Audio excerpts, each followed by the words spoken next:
Crystal was telling me that just the other day, we targeted a bunch of their drones. We like shot down a bunch of Yemen's drones, the drones that they're using to police the Red Sea effectively.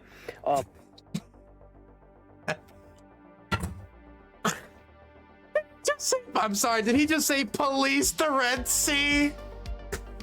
Nah, man. Nah, come on.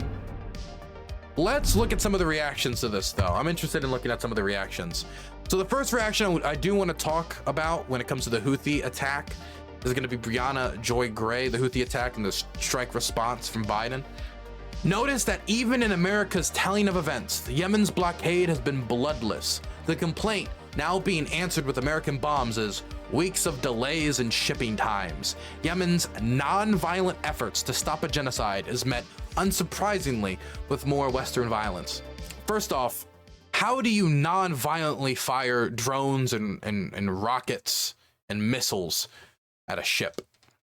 How do you non-violently board and take over a ship and take all their crews hostage?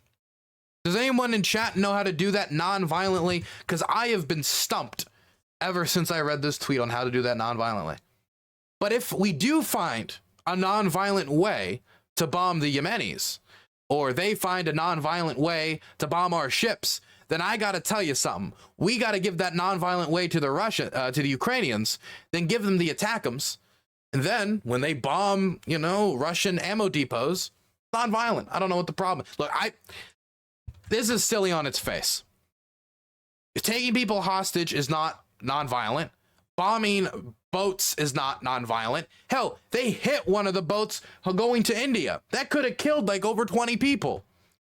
That's not non-violent. If I go up to you and I wave a knife at you and I hack and I saw and I attack and I miss, no one would look at me and say that guy is non-violent just because I missed.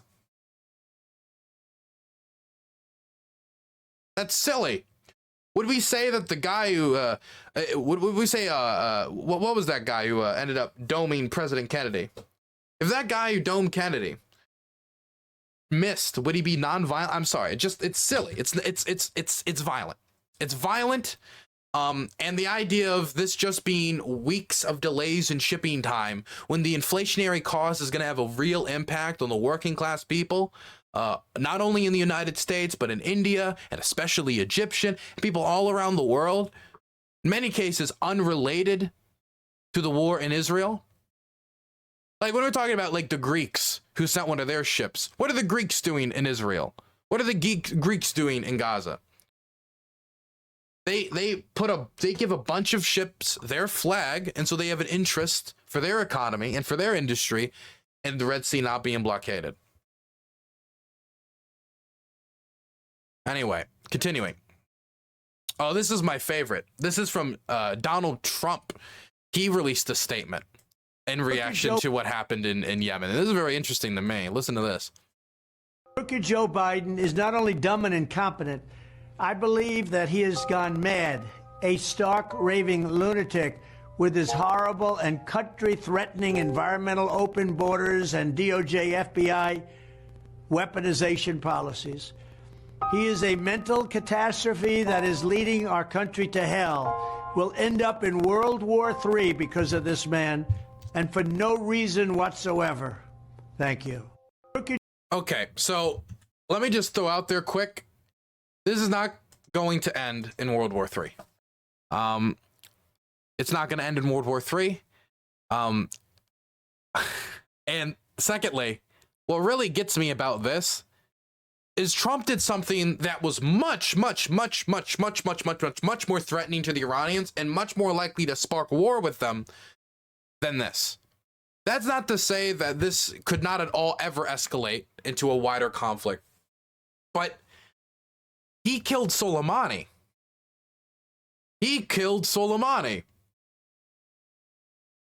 Soleimani was driving, and we blew him up with all of his homies.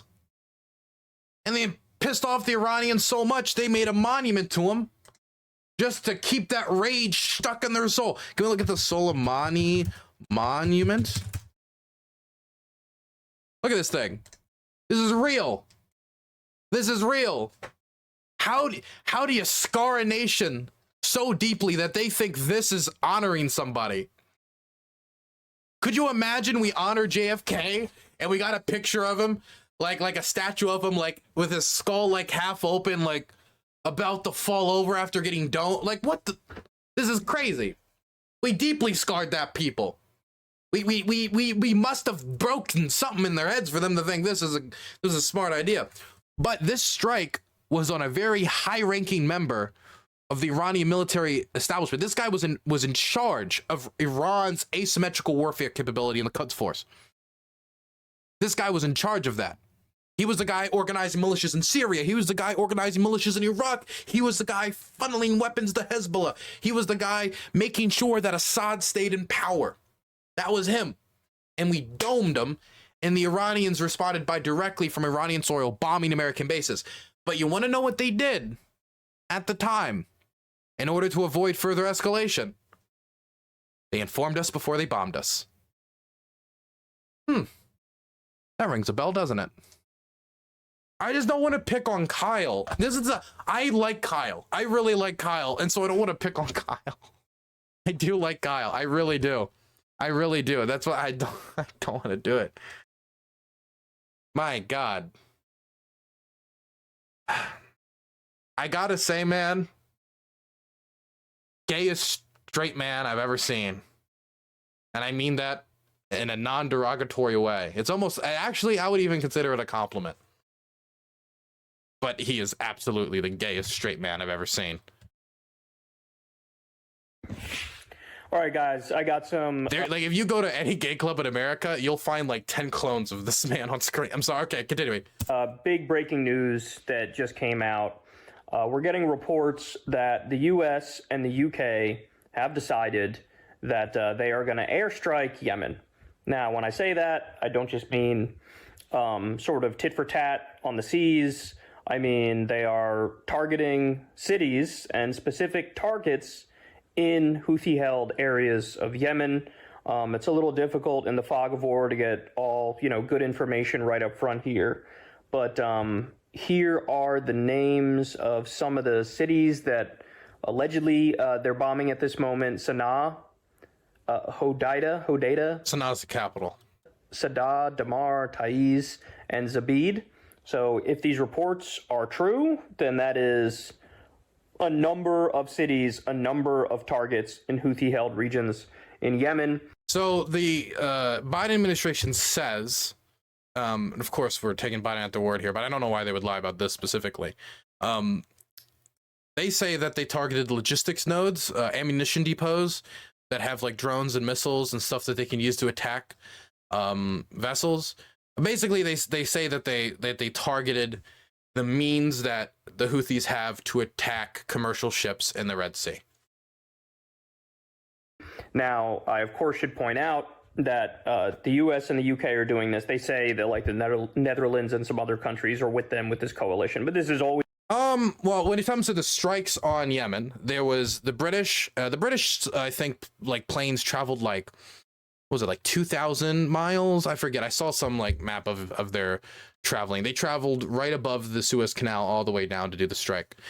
The strikes was done by the British and the United States. As for the coalition that is like fighting the Houthi bombardment of or bombing of the Red Sea, I mean, that's a ton of different people. We talk about Operation Prosperity Guardian, and we can bring those nations up quick.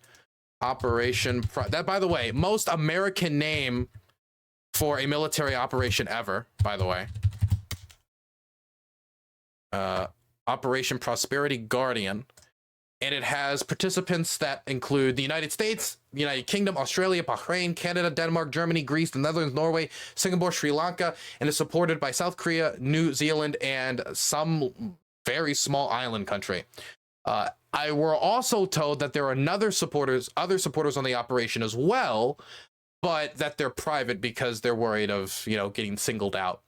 This isn't it, though. There's also other nations that are involved in supporting efforts to counter Houthi bombing. India is the main other party I would point to, as it was a ship, a Saudi ship transporting oil to India, the Pluto. that had an Indian crew that actually got hit by Houthi munition. Well, the State Department says it might actually have been the Iranians directly, but either case, targeted by either the Iranians or Iran's proxy. So it's not just the United States that are engaged in this operation. It's really basically everyone. Oh, and the Egyptians too, because they are the ones that are most negatively impacted by this, as they've seen a 60% decline in transition over the Suez Canal, which they get a lot of money from. And, you know, again, their economy's not in the greatest shape. So this is very dangerous for the Egyptians. But I would also say the Egyptians should open the border. So Always what they do. They'll like with Gaza, that is. Drag in some other countries and pretend like they're part of this big coalition, but really it's just to get the name down on paper to make it appear more official than it actually is. I don't know what that was supposed to signify from Kyle. While not necessarily everyone agrees with the decision to bomb Yemen, basically everyone agrees with the decision to bomb the bombs falling on commercial ships. So, I mean, we gave it a military name. We're coordinating with like 20 other countries, many of them from private, and other nation states are engaged in it as well. It is, I don't know what he means by we're making it sound official.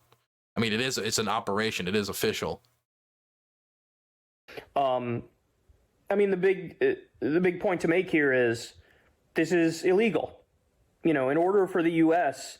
to start bombing another country, you need a declaration of war through Congress. That's what the Constitution says.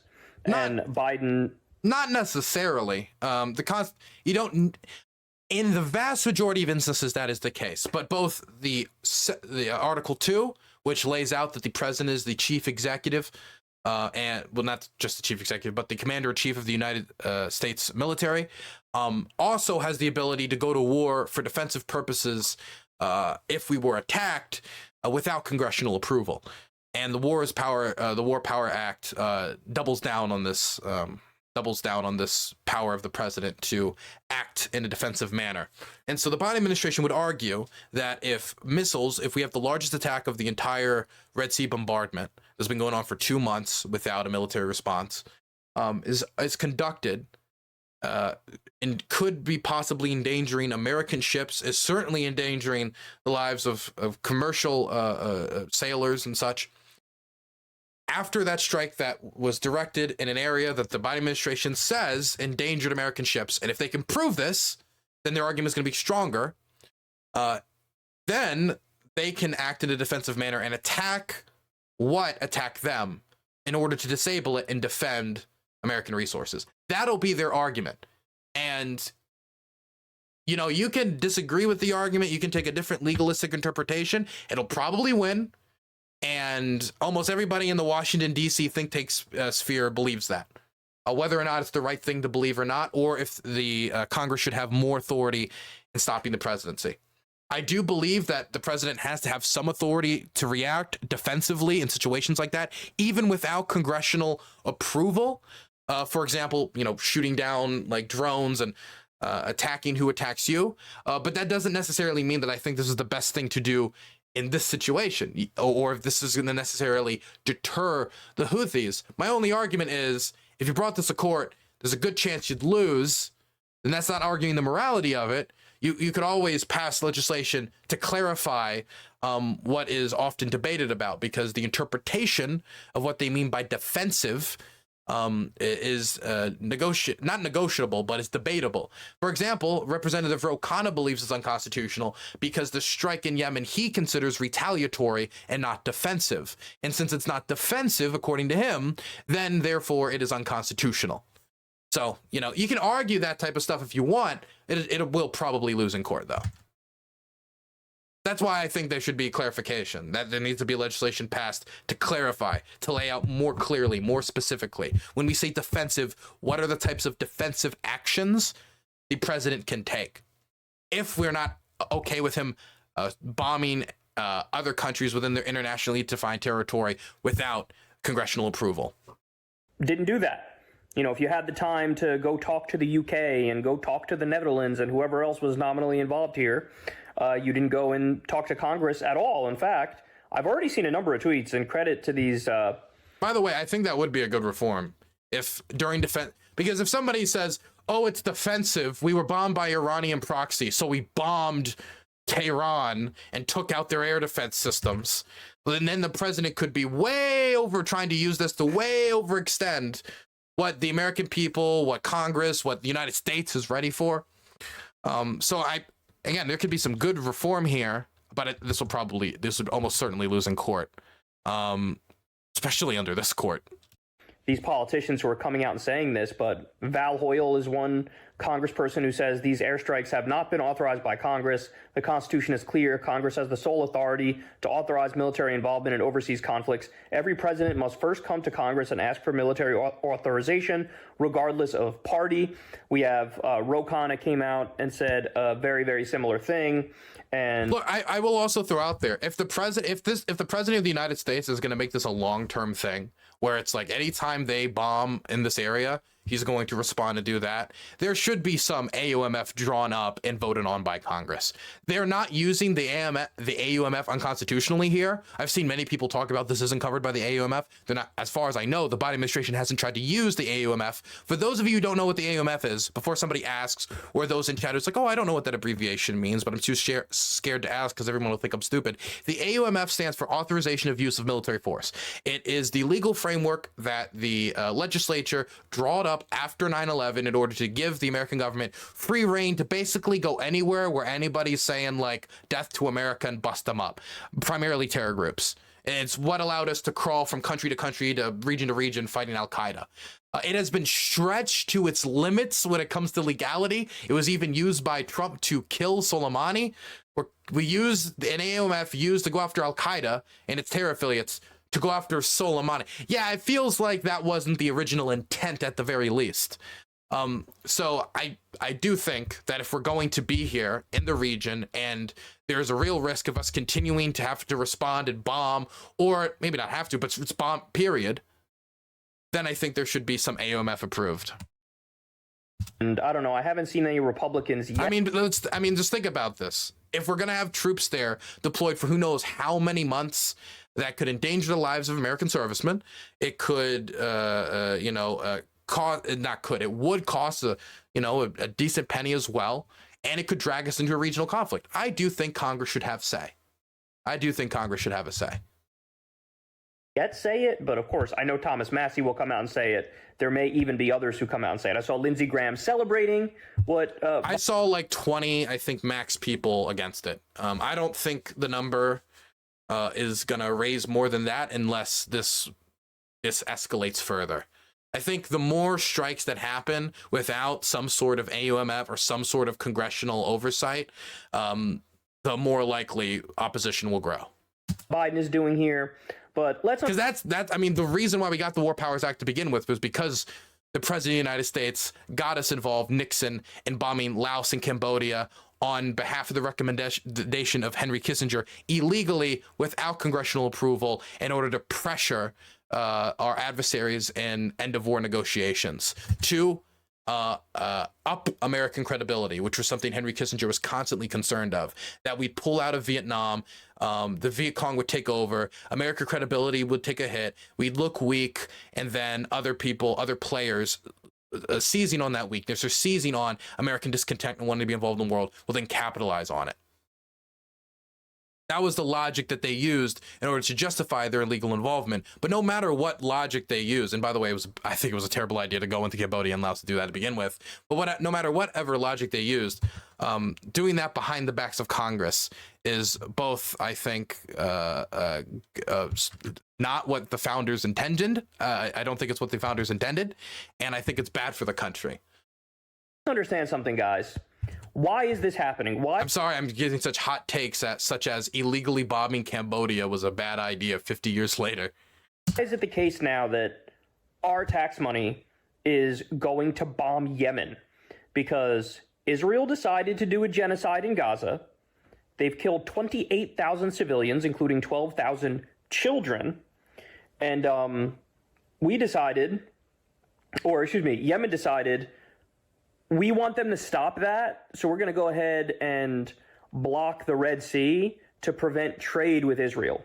Now, I mean, I gotta say, And while I will say I do think that at the very least plays a role, it's very interesting when we're talking about like interests of states to go do things. It's always very one-dimensional as to what the motivation is. I know it's simpler, it's easier to explain to audiences, but the domestic political concerns in Yemen, I do think there's a good chance that played into it. I think there were other concerns outside of just trying to save the Palestinians, definitely considering this is having really next to little to no impact on Israel itself, and is honestly hurting other regional players much more than it's hurting the Israelis.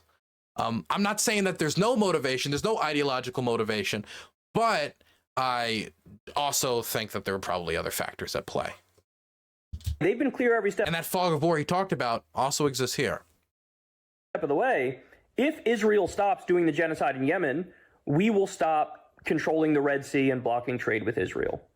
And so the U.S. looked at that, and Biden was so outraged and aggrieved by the blocking of trade with Israel as... By the way, he says Biden was so aggrieved. I do want to just say there, the UN Security Council came together and voted to condemn the Houthis and tell them to stop doing this. So it isn't just the United States or Joe Biden was like very offended and everybody else was like, America, chill. Basically, everyone wanted them to stop. As they committed genocide, that he decided, I need to go do an illegal... And again, let me just throw out there that the vast majority of ships being targeted, not Israeli, not headed to Israeli ports, random sailors. Unconstitutional war and go take U.S. tax money and use U.S. bombs to go after the Houthis. Look, I'm going to say this as straightforward and as simply as possible, and this will be controversial, but it's true, which is why I'm going to say it. The Houthis are correct. The Houthis are right. In fact, you can argue they are the ones who are trying to uphold international law here. When they say, oh, you're going to do a genocide and nobody's going to do anything to try to stop it, well, let's do the bare minimum that we can and try to block trade with you. So what happened as a result of that? Okay, the insurance rates for the ships in Israel went up. Sometimes they have to take a different, much longer route to get to Israel. Okay, I just think he doesn't know what he's talking about. I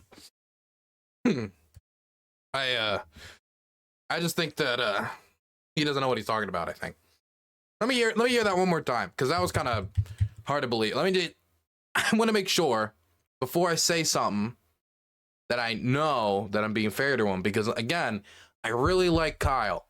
I really, really like Kyle. The Houthis are right. In fact, you can argue they are the ones who are trying to uphold international law here. Okay, so randomly firing at commercial shipping is not upholding international law. Those vessels are protected by international maritime law. They're not allowed to be striked in the way that they have struck them. And many of the ships that are traveling and that have gotten hit, for example, like the Pluto, weren't even going through the Red Sea. And basically none of the ships were actually headed towards Israel. Again, the vast majority of the ships that have been hit or targeted have no relationship to Israel or have an extremely tenuous relationship to Israel, as like somebody's cousin's brother's manager was Israeli once or had lived in Israel for like an afternoon. That's not saying all of them. There are a few that are tied to Israel through like a billionaire there, a billionaire there. It's still somewhat tenuous, but at least it's something. But the vast majority of these ships are not going to Israel, and it is not legal to fire on a Saudi ship headed to India carrying crude with an Indian crew completely unrelated to the war, and boom, bomb it and hit it and endanger those lives of people transporting crude oil. Hey, I gotta say, you know, I'm not a sailor, and I know it's kind of hard to see it from their perspective because I'm not one, but if I was a sailor, I gotta say, out of all the ships I'd be scared to be hit inside of, it'd be any ship transporting oil, gas, or fuel. The flammable ships would be the one I'm most scared of to transport in this area. By the way, 15% of the world's oil supply goes through the Red Sea. Just throwing that out there. So it's not just a problem of, oh, I heard that the inflation in Israel has increased. No, this could in fact affect inflation for anyone that is reliant on goods passing through the Suez Canal. It could impact energy prices, as it's a major waterway for, oil and natural gas in the region. And it's not hard to see how, with where it's located. Any oil and natural gas needs to get to Europe to supply European suppliers, going to have to go through the Suez. So it's not them just targeting Israeli ships. Again, the majority of the ships targeted, non-Israeli. Majority of the ships targeted, not heading to Israeli ports. Not covered by international law to blind fire at these commercial ships. That's not what we would call a blockade, because the blockade is on Israel. The blockade, as far as I know, is not on the entirety of the Suez Canal, and you could not justify a blockade of the entirety of the Suez Canal to just blockade Israel. Again, if they wanted to just hijack Israeli ships, they could be careful, they could do due diligence, and just go and hijack the Israeli ships. And again, I wouldn't be talking about this news segment to begin with, probably, if that's all that was going on. The only reason I'm talking about this is I'm seeing the decrease in world trade by 1.5%, which doesn't sound like a lot. I promise you it is. I'm seeing the increase in insurance prices from 0.07% to 0.5%, which again, doesn't sound like a lot. But when you think about the numbers there, it is a lot when you're talking about big machine goods being transported through this area. It's significant to all the players in the region. And again, let me throw out there, every single country in the world, from China to Russia, the United States, everyone is motivated to some degree to want commercial shipping to stay off the table. Because if you can get 500-mile long drones like the Sea Baby drones in Ukraine, or any of the drones we've seen the Ukrainians develop at record pace with the FPV drones, and they take those and they fly them out 500 miles, those special drones they designed, they put those at major checkpoints around the world where it's not 12% of world trade, but let's say we go to Asia, it's 15, 20, 25, we're talking 30 to 40% sometimes in some areas. 30% checkpoints, 30% of world trade. That stuff gets targeted, even if all of it doesn't get stopped. The increase in shipping price, the delays of the inputs of industrial goods that are going to lead to factories shutting down and just waiting because they don't have the inputs, it affects everybody in the world. And it can create economic catastrophes all around the world. We all knew that when the grain from Ukraine was blocked, that was going to have a negative effect for nation states that were food insecure and needed low grain prices in order to sustain their population. Blocking the Suez Canal will also have negative repercussions for those who are economically insecure. Look, all I'm throwing out there is it's a little bit more complicated than they're just taking those Israeli ships, bringing the bombs to Israel to bomb Gaza. When they say, oh, you're going to do a genocide and nobody's going to do anything to try to stop it, well, let's do the bare minimum that we can and try to block trade with you. So what happened as a result of that? Okay, the insurance rates for the ships in Israel went up. Not just the ships in Israel. The ships going through the Red Sea, period. The reason why 60% of the trade through the Red Sea has ceased, the 60% of the travel through the Suez Canal, again, devastating for Egypt, has ceased, isn't because 60% of the ships traveling through the Red Sea were Israeli. The vast majority of ships traveling through the Red Sea are not Israeli. It's because the insurance price premiums were too high, or the risk to their staff or goods were too significant, or the ships that might get hijacked. And so they diverted. And that put more strain on southern African ports that aren't used to this much traffic. Again, the international trade system is much more fragile than people tend to think. Sometimes they have to take a different, much longer route to get to Israel. Oh, man, the horror. Again, a much longer route to get everywhere, on top of the endangerment of the sailors who are getting bombed. How terrible. But the U.S. would rather protect trade to Israel than protect Palestinian babies who are being bombed on the regular. It's less about trade to Israel. Unironically, if it was just them stealing Israeli boats, I doubt there would be barely any of the ships that we see in the Red Sea right now. I think it's maybe the American ones. There would be some of them, or a significant portion of them, but the rest of them wouldn't be there. It's not just Israeli ships. It's all ships passing through the Red Sea. And the American government has always been a big proponent of freedom of navigation. That's the whole reason. I mean, it's part of the reason why we do all these freedom of navigation operations that always get caught in the press anytime they happen. That is, I mean, that's one of the few things that America has been pretty consistent on as a foreign policy principle, as lovers of freedom of trade. Well, semi-lovers of freedom of trade, until it's somebody that we then sanction, because, well, you get the idea. So I don't think it's honestly, I would say freedom of navigation is probably, from an American national security standpoint, more important when it comes to what's going on in the Red Sea than any of the impacts it's having on Israel. But that's not only true for the United States, that's also true for all the other parties involved, which is why they're involved. The Indians are not sticking out their necks for the Israelis. If you wanted the Houthis to stop, you know what you could have done? Told Israel, hey, you've already been doing this for months. You can go ahead and wrap it up now. I will say, this is something I am sympathetic to, especially since all of northern Gaza has been captured. I don't know if you guys, this is an update we got very recently. All of northern Gaza has been captured. Now the fighting is concentrated down south in locations like Khan Yunis. We're getting towards the stage where we ask, okay, when does this wrap up? When does this shut down? When do we close the book on this and get to rebuilding and getting people the supply they need, even though they should be getting it right now? This is an argument I am sympathetic to. 28,000 dead civilians is enough. Bombing, another hospital, another school, another UN building, another marketplace. Wrap it up. I think we got the point. I think the 12,000 dead babies is enough. If you wanted them to stop, Biden could have told them. Actually, what is current control Gaza?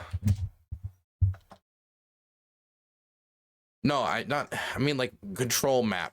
It's kind of hard to do control maps in Gaza. It's very different than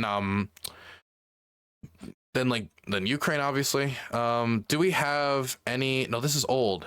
Do we have any up to date? Oh, God, I don't want to use War Mapper, but I mean, I don't know. We'll use War Mapper. Skip tutorial. So the blue is Israel and the green is Hamas controlled, or at least Hamas-ish controlled. You get the idea. I'm obvious. Because some of it's like Palestinian Islamic Jihad, but you get the idea.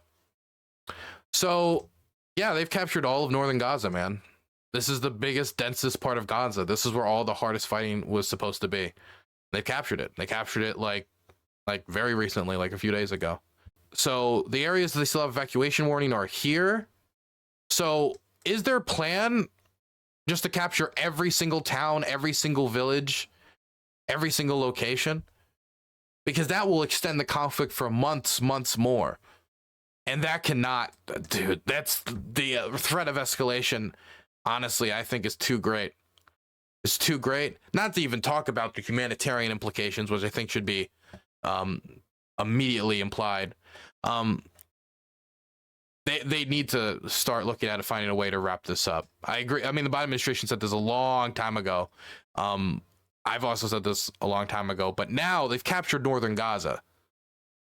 What past this point does Israel have to do that's so necessary to drag this on more and exceed and expand the death toll? Anyway, where were we? Oh yes, we were at here we were. No more money, no more weapons. We're going to stop this. This is having wide-ranging consequences. Instead, what does he do? Pats Israel on the back, gives them a green light, tells them they're special and they're precious, and then decides to drag the U.S. into another Mideast war on their behalf. I mean... Again, it's a very, very big oversimplification. I'm at a loss for words here. Because, and when we say war, I don't know what we mean by, I think we're bombing. Yeah, you can call that war if you want. But I also want to say there's a big difference between if this ends with like 3 or 4 American strikes over a period of like a month, and that's what it ends up being. We don't know if, I mean, I don't think I would call that necessarily a war because of what that implies and the image it puts in people's head. But, I mean, you don't know until after you're in the war if it's a war. I think. Well, I mean, you get the point. We won't know until we're in the war, if it's a war. So he's warning of dragging us into a war. That's at least what I think he's saying. Not that we're necessarily in a war right now. I always expect the U.S. to make stupid decisions, to do terrible things. But this is like a level above and beyond. This was 100 million trillion% avoidable.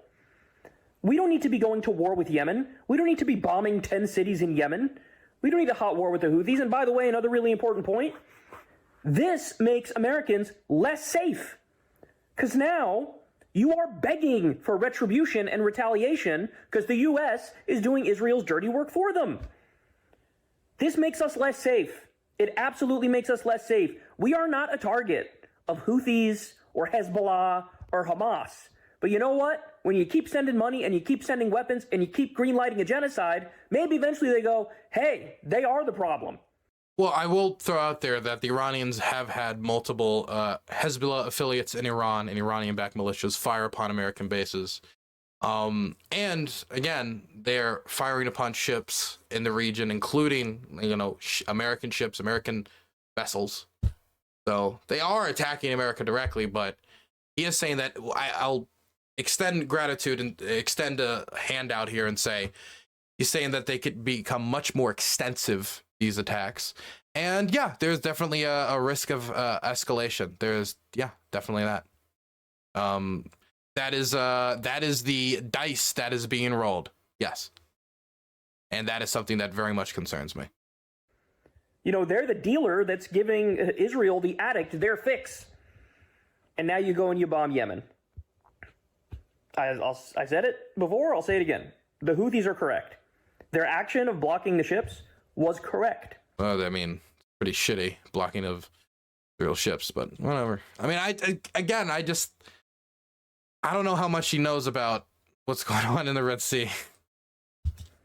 Absolutely. It should have been the UN that was doing that, right? It should have been the US if we actually... The UN should have been firing rockets at Indian ships? I didn't know that. The UN, you know, out of all the failings of the UN, I wouldn't have put their inability to fire on civilian commercial vessels at the top of the list. Cared about human rights, us doing that. No, Yemen, a super poor country, had to do the right thing and step up, and now we're bombing them as a result of it. Now, also, I do just want to throw out there that there's multiple governments in Yemen. There's the Southern Transitional Council, which is technically part of the government coalition, but it is a separate thing. It is secessionist. Then there's the Saudi-backed government in eastern Yemen, and then there's the Houthis. Not talking about the Al-Qaeda affiliate, stuff like that. But so when we say Yemen, I just want to make sure that everyone knows we're not talking about all of Yemen here. We're talking about the Houthis, which control Sana'a. I should point out there are some reports that are unconfirmed as of this moment that they went after... I mean, the other government in question actually condemns what the Houthis are doing. U.S. ships.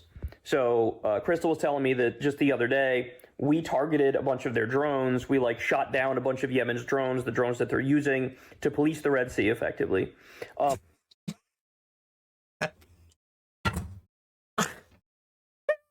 I'm sorry, did he just say police the Red Sea?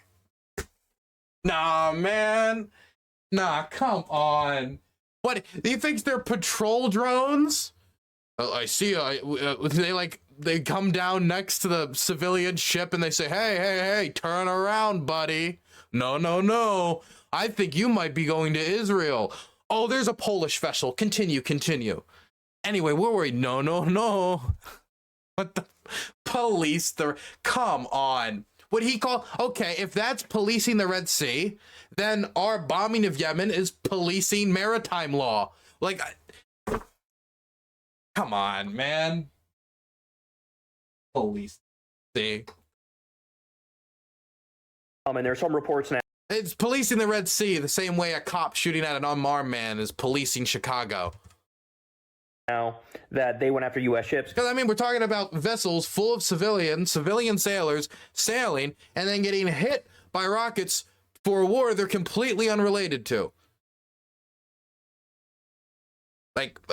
Again, if that's policing, then I'd call that police brutality. We don't know the timeline of the events. So in other words, we don't know if the Houthis knew the U.S. were going to attack them or the U.S. was already in the midst of attacking them. Sky News says that the Biden administration told the Houthis in advance so they would avoid, like, again, probably avoid losing like some like high-level commander. Got a tier 2 subscription. Hey, thank you. Thank you, Big Red, for the tier 2. Appreciate it. And then the Houthis started attacking the ships, or we don't know if they attacked the ships. Sky News, it was Sky News Arabic, by the way. Sky News Arabic. In retaliation to us attacking their drones the other day. We don't even know for sure if they did attack the ships. There's just some unconfirmed reports that happened. But now that's almost certainly going to happen. I mean, now it's almost certainly going to... Wait, sorry, let me hear that again. Retaliation to us attacking their drones the other day. We don't even know for sure if they did attack the ships. There's just some unconfirmed reports that happened. Yeah, I mean, who knows? What are the Houthis attacking ships? Are they? Does anyone actually know? We'll send down some on-the-ground investigative journalists to figure it out. But now that's almost certainly going to happen. And this is what we've been talking about, guys, how everything escalates out of control and the tit for tat, it turns into a massive snowball effect, right? And so now, the Houthis fire back on some U.S. ship. Nobody's died. No U.S. people have died, right? But imagine even one U.S. soldier dies. Then, Joe Biden... This does concern me. This scenario does concern me because American soldier dies. Joe Biden's going to feel like he has to retaliate. Depending on how heavy that retaliation is, can lead it to the endangerment of more soldiers or the de-escalation of the crisis. But we're in an election year, buddy. We're in an election year. And neocons and Republicans, all these people could look at that and say, well, the Houthis are just a proxy for Iran, so this means Iran killed a U.S. soldier. Now we got to go to war with Iran. So this is where we're at.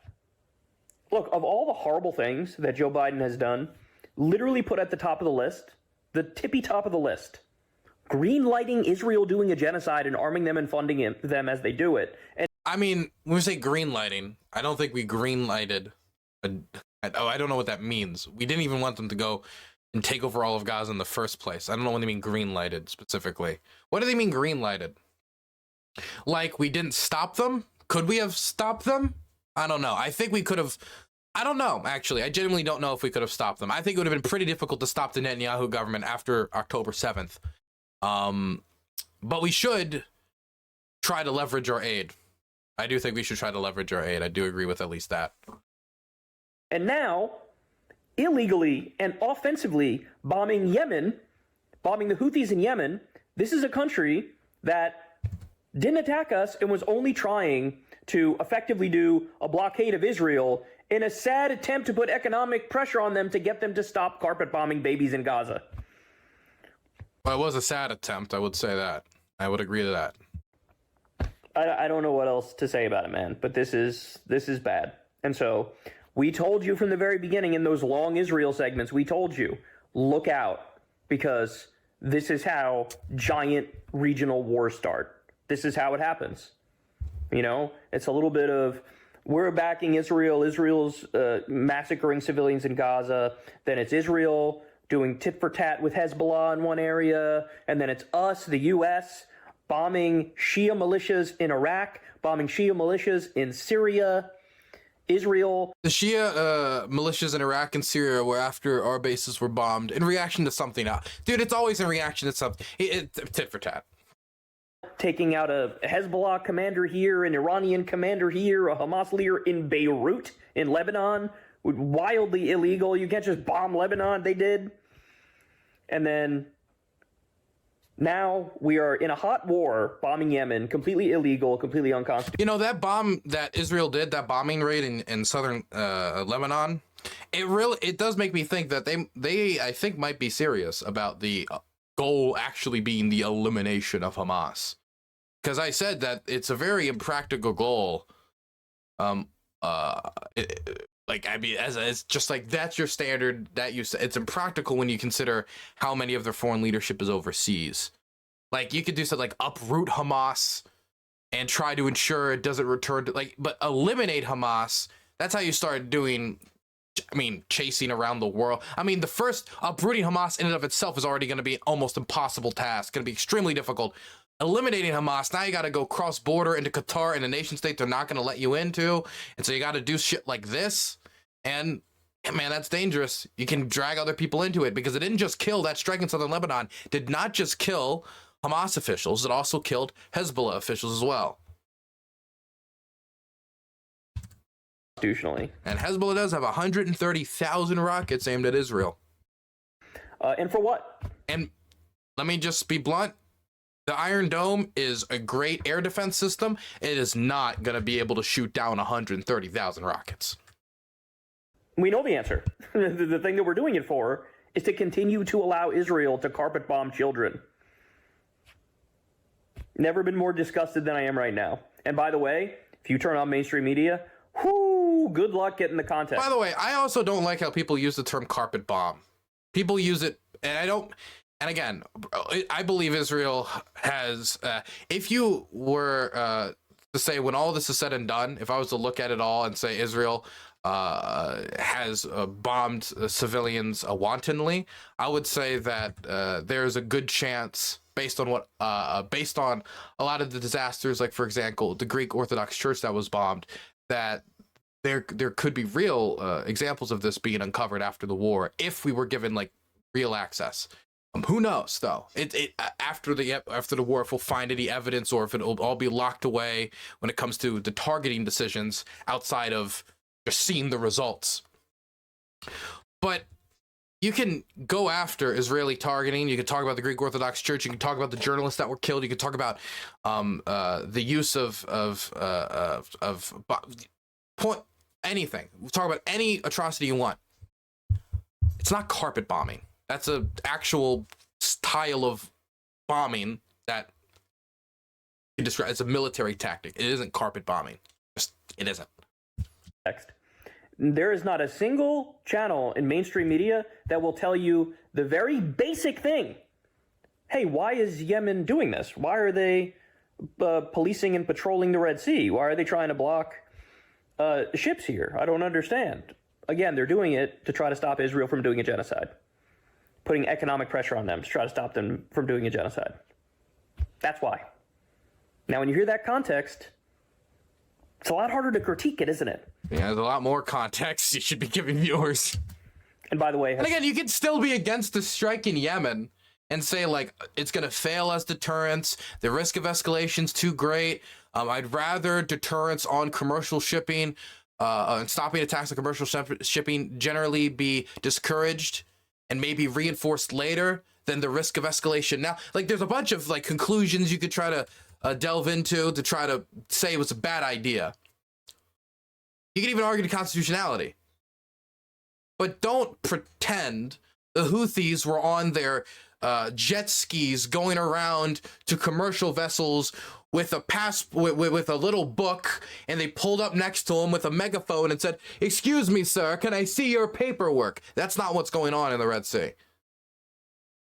Hassan Piker was saying on Twitter that he turned on CNN, and they were describing the U.S. illegally bombing Yemen as a de-escalatory action. I think I don't know the news segment. I don't know what it said.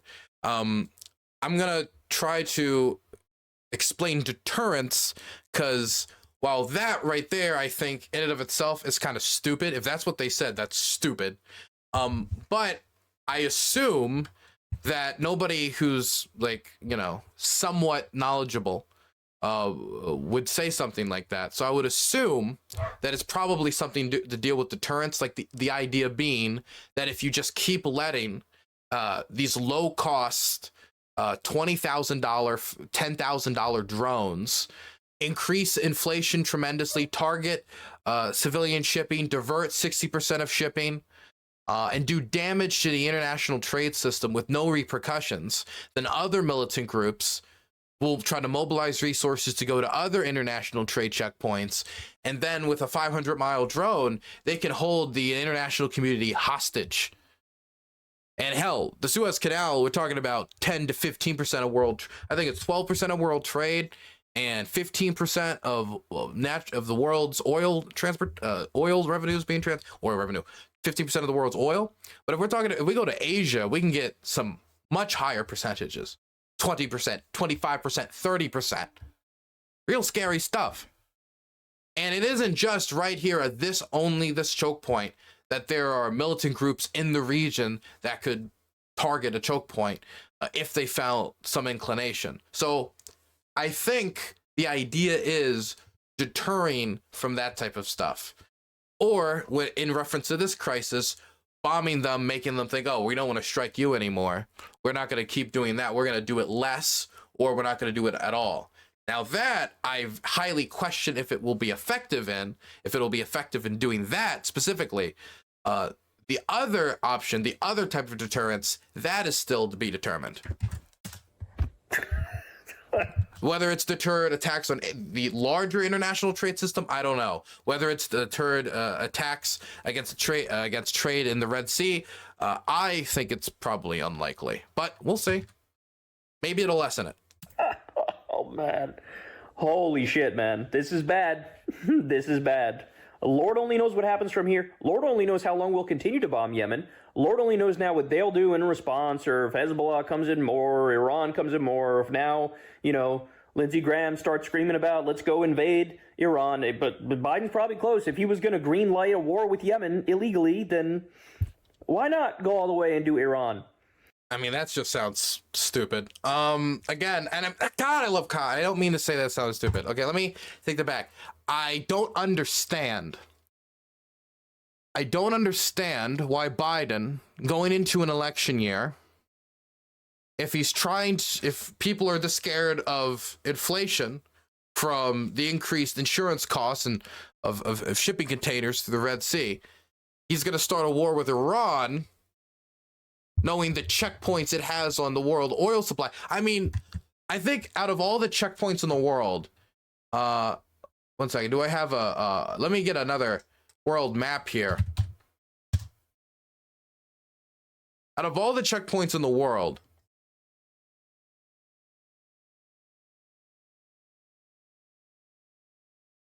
this choke point right here, when it comes to international trade, when it comes to oil and natural gas, the Iranians screw this thing up in the Strait of Hormuz. Oh boy, that's going to be bad for the international gas markets. It's going to be awful. It's going to be awful for the world economy going into an election season.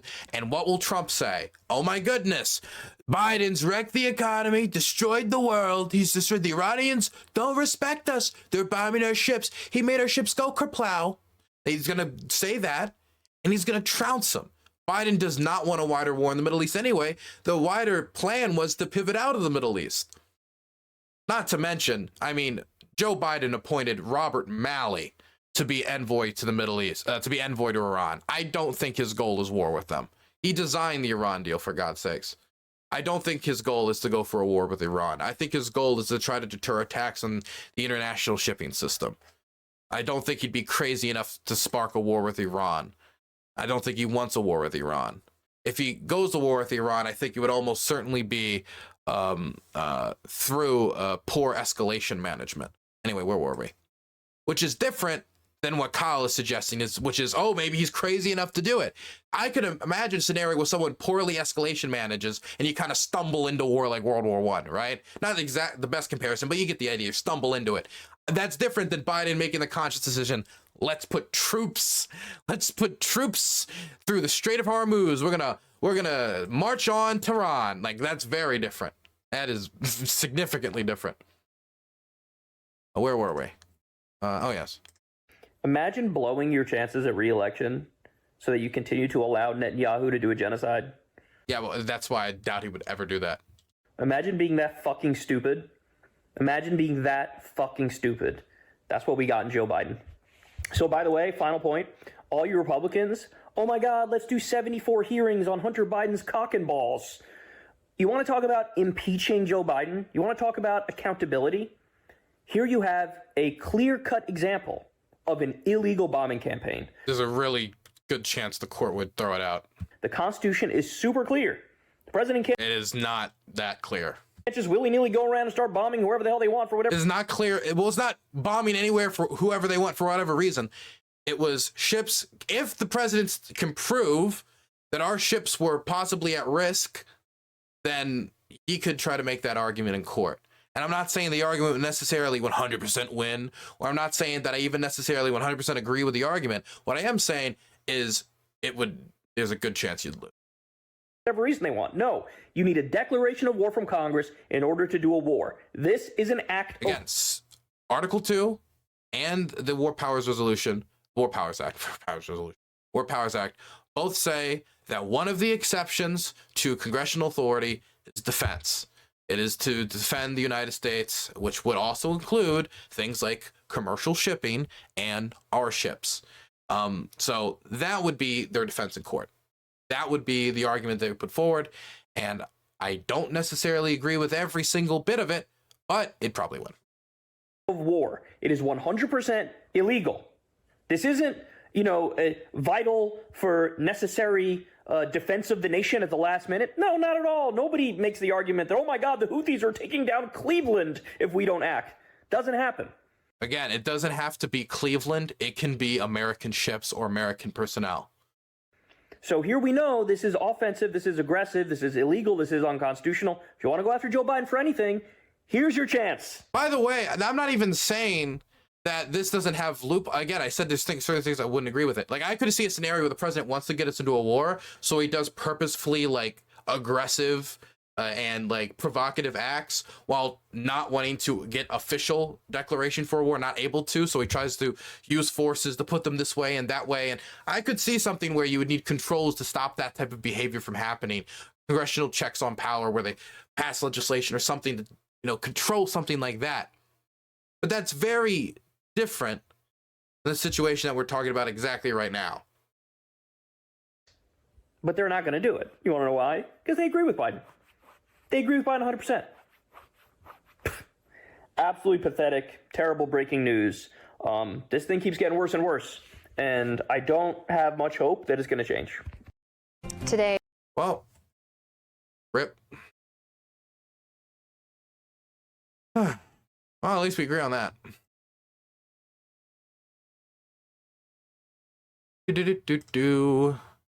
Oh, so this is... What was the other one? Hassan? Nah, I'm not watching Hassan. Nope. You could not make me. You can't make me. You can't make me. No.